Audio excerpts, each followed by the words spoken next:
Hello, duelists. This is Jhub here with the next video series that I wanted to do. The one that I said I would do after the end of my last series. It's Burning Abyss.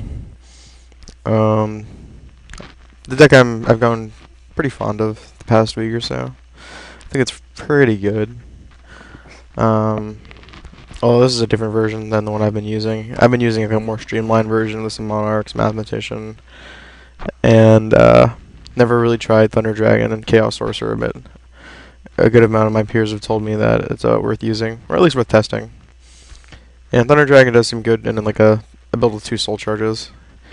And Chaos Sorcerer just seems like a fine card right now. It's a non-Burning Abyss monster, but that's okay. I mean, before I changed the build to like something like this, it had more non-Burning Abyss monsters that I could realistically have on the field than this deck in particular. But yeah, it's pretty standard. 9 Burning Abyss guys, Tour Guide, BLS. You know, it's a Chaos Burning Abyss deck effectively. Excuse me for 1 second. Okay. And yeah, 2 Soul Charges. I thought Soul Charge was already good in this deck.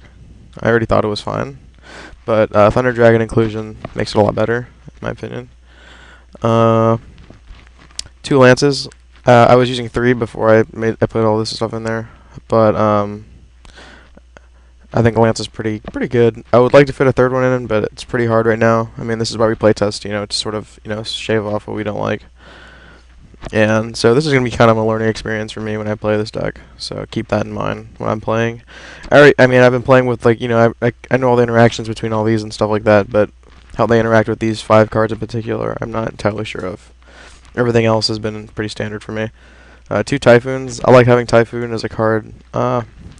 Counteracts emptiness, both on your side of the field and your opponent's side. It's hard to play Yu-Gi-Oh! With this deck when you have your own emptiness up, and you don't want to like use a Wing Blast or like a Karma Cut to sort of get it off your side of the field. I mean, that's too much investment into what you're gonna do. So MST is kind of like the perfect go-to card for those kind of instances.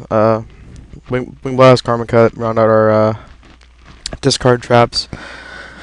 Discard traps are pretty good in this deck. They effectively read like they don't discard a card unless you have emptiness up. If you have emptiness up and you Wing Blast like Graph or something, you're not going to be able to activate a Graph because emptiness is an effect that goes on the chain when it destroys itself. So it's something you got to keep note of when you have them both on the field, which is more reason to use MST as more of like just a card I could just use to dump my own emptiness off.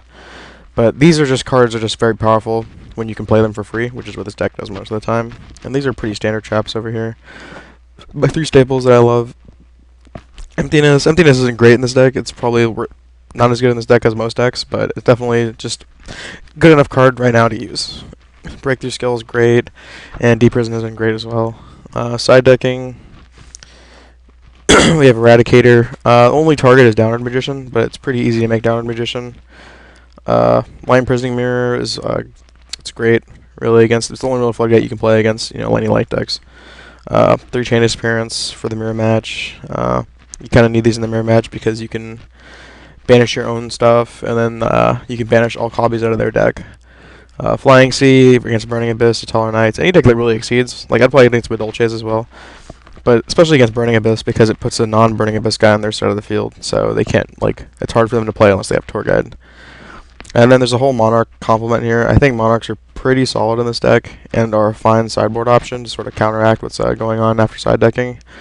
And really good against Shaddolls too. And then this is the 3rd MST to round it out. This extra deck's kind of a bit outdated. I think I need to put I'm considering putting like 1 rank 6, like an M7 or something like that. I don't know. I haven't really decided yet. But this is what I was using before, and it's 2 Dante. Dante is what makes this deck work. Alucard's great. Giga Brilliant's fine. Gregorosaurus just so you can Astral Force up into Volcasaurus. Triage Levia, sorry, because you can Soul Charge and basically make a giant hand. This is basically what he is. He's basically a rank 3 giant hand. He banishes any monster that he destroys. So that first of all, there's that. So it has game against it means their deck has game against Fire and Ice hands also. And once per turn during either player's turn, I can detach material and you target a face-up monster, its effects negated, and it loses 800 attack until the end of the turn. So it's pretty good. Like it can, worst case, it can lance itself. It can like lance your opponent's monster that tries to attack it, or it just straight up giant hands opponent's monster. Both are pretty great effects, and are probably it makes it worth using, especially when you're hitting floating materials. Acid Golem to have game against skill drain, and it's just a 3,000 guy. That's pretty big, and he's going to be hard to sort of get rid of on your side of the field after sighting, or I mean before sighting. You do have some stuff with Thunder Dragon being a realistic option, actually. And I think Karma Kid can do it. No, it's your opponent control, so yeah, these two.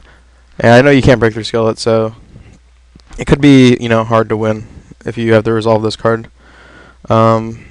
Which is why I have Leviathan in here as like a sort of precaution against that. So I can make something that's not like that's smaller than 3,000 but bigger than 25, which is a pretty relevant threshold. There's then Mans to hit Floodgates. I mean, it's the only real rank 3 that can hit Floodgates. Downward Magician to accommodate the Eradicator, and it's also just a solid card. Pallades for Astral Force on Dante. It's one of the best exceeds.